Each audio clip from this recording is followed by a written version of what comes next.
Don't cross the streams. Why? It would be bad. Total protonic reversal. All right, that's bad. Okay. All right, important safety tip. Thanks, Egon. You know, Ghostbusters was kind of unusual in that it was one of the first epic scale comedies. If there's a steady paycheck in it, I'll believe anything you say. You know, we did 2 movies. We spent almost a year, you know, all total working together. I think everybody realized what original material it was. Hello, Ghostbusters. The way Dan described the Ghostbusters, we were like Orkin Men, and we were no more impressed by these apparitions and manifestations than you would be by an outbreak of ants or roaches in your kitchen. I'm Walter Peck. Great. How's it going now? You have the comic geniuses of our generation, and they've known each other for years, and they're hysterical. It's the Stay Puft Marshmallow Man. When we look back at our library and we think of what has, you know, premium value and what the fans love, and it's always been, in our minds, Ghostbusters. The wonderful thing about the movies is they hold up after all this time. But now we're in a different place. Gaming has been moved to a whole other dimension, and it gives the fans something that they've been waiting for. In film, it's kind of tough to break that fourth wall and turn to the audience and say, come with me. Now, the audience and the player are one. The game format enables us to actually include the Ghostbusters viewing audience. Ghostbusters is the video game I've always wanted to make since I've been in the industry, and I've only waited till the technology met up with what the movie could do before I started it. We came, we saw, we kicked its ass. Bill Atherton is back as Walter Peck, the EPA guy.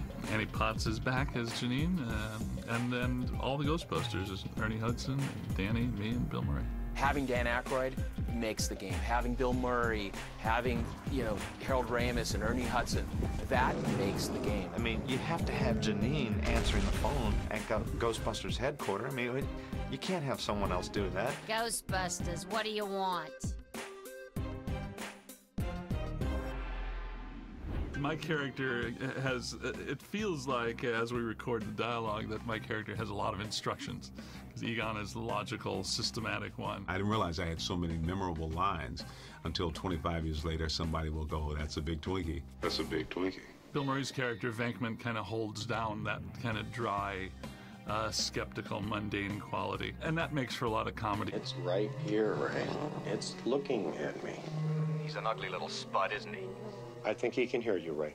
If there was a movie script as long as a game script, the film would be like all the Lord of the Rings films strung together. It's about 1,000 pages because you have to cover all these alternatives. When I first heard about it, I thought, okay, well, you know, maybe it will be different, but all the characters really ring true. It looks more like the sequel than a game. It tells the third story. You know, I watched the first 2 movies in preparation for it, and harken back to that enthusiasm that I had when I first wrote it. When he announced that, you know, he and Harold would actually love to write the script, that you're like, because you're worried, you know, can we pull off the comedy of those first 2 films? Well, now we have the script writers from those films. This chapter of Ghostbusters takes place in 1991, 2 years after Ghostbusters 2, because they wanted enough time to pass where things can settle down from the last movie. Always wanted a marine component to the Ghostbusters, so in the game there might be structures in and around the river outside Manhattan Island. Without giving too much away, certainly has that. Well, for the story of the game, they have the great device of this mandala with nodes that represent different focal points of turbulence in the city. We're paying the Ghostbusters very well through these city contracts. That's the way it works now, yeah. Like the sanitation department, the police department, the fire department. It was always to be such, you know, that Ghostbusters were to be an essential sanitation arm of living in urban life. The city had taken out a insurance policy against the Ghostbusters, so everything's billed to the city directly. But with all this destruction they're doing around town, the bills are getting quite enormous. So the mayor hires Peck as a paranormal oversight committee. So he's there to check the books to make sure the Ghostbusters are doing everything properly. And every time you destroy something in the game, he's going to be in your face. Never done a game, so it was all new. I am Walter Peck, sir, and I'm prepared to make a full report. These men are consummate snowball artists. It's hard to get rid of old Peck. The most intense thing that happens to him now is that he becomes possessed. And my first official act is going to be suspending these idiots' operating license. Yeah, they needed a average-looking Joe Blow off the street to play the rookie character, and I successfully campaigned for that spot. You'll recognize the back of my ears really well. Well, the player is a cadet. He's a rookie. He joins the Ghostbusters, and there are new problems at the library. There's museum problems. The Hotel Sedgwick makes another appearance. Certain familiar entities recur in the places where they first appeared in the film. So Stay Puft Marshmallow is back on the streets of New York. Slimer's back in the hotel, which is a nice kind of callback to. It may evoke a little nostalgia in the player. All of the equipment and all of the locations and all of the characters and everything are absolutely eye-popping in this game. So it's done with real affection for the original concept. We're just able to go places that we weren't able to go in the movies. It really is, to me, the third movie. The elements of the supernatural allow you to create monsters and creatures that are visually really interesting, and all kinds of tools and weapons that are the staples of video gaming. The game, it's funny, the interiors are a lot more vivid than a film, and then the exteriors, and we get to take advantage of the streets, the river, the buildings, and go places where you just couldn't go in a movie, you know. The gameplay in this game is unique. You're shooting a proton pack that's nuclear charged. It should blow up in a 3-mile radius, and you're using it to wrangle ghosts, and it's more of a, you're not shooting to destroy, you're shooting to capture. So this is the first game where you're out there and you're wrangling things and moving them around into a trap. You're trapping beams. If you were going to either trap ectoplasm or trap a full material apparition, you'd have to do it on a subatomic particulate level. You'd need some pretty sophisticated equipment. I figure it would cost about $90 billion to build actually build a prototype of one of those things. Dan immediately came back and told us, no, they need to be called this, this, and this, and he had definite technical terms. Bosons are the inner parts of the atomic structure, and they're very elusive, like mesons, muons, gluons. There's a whole science now that tries to trap these invisible particles. It's very dangerous playing with this stuff.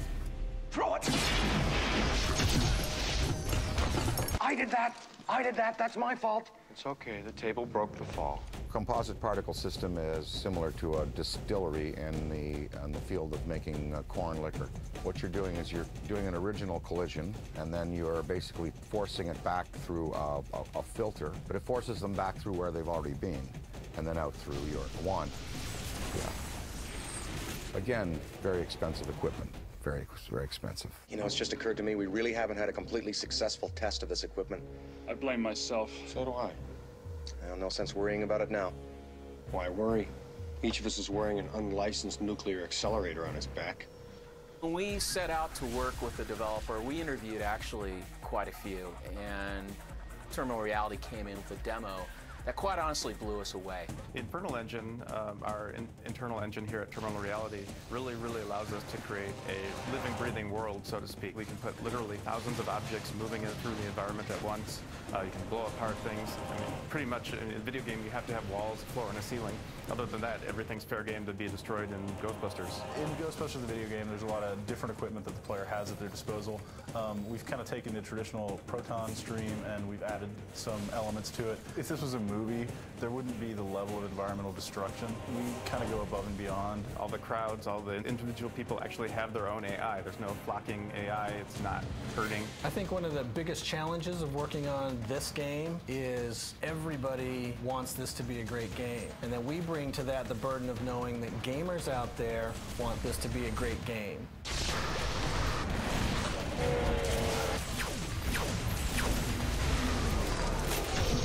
One of the nice things about our engine is the way it handles physics. So we were able to take our boss fights, and there's some boss fights in there where they actually use the environment against you. This looks solid, this looks solid, this all looks solid, everything looks solid around us, but it's not solid at all. It's a seething mass of atoms. You've got your nucleus and protons and electrons, and you've got your paths around the nucleus, and then what's in between those paths and the nucleus, but space, matter, the same dark space that's out in the universe that we see, between the stars. And antimatter is a large part of what was created at the Big Bang. And in Ghostbusters, we were able to use that and put it into the positive world in the service of, cleaning out pesky spirits and stuff.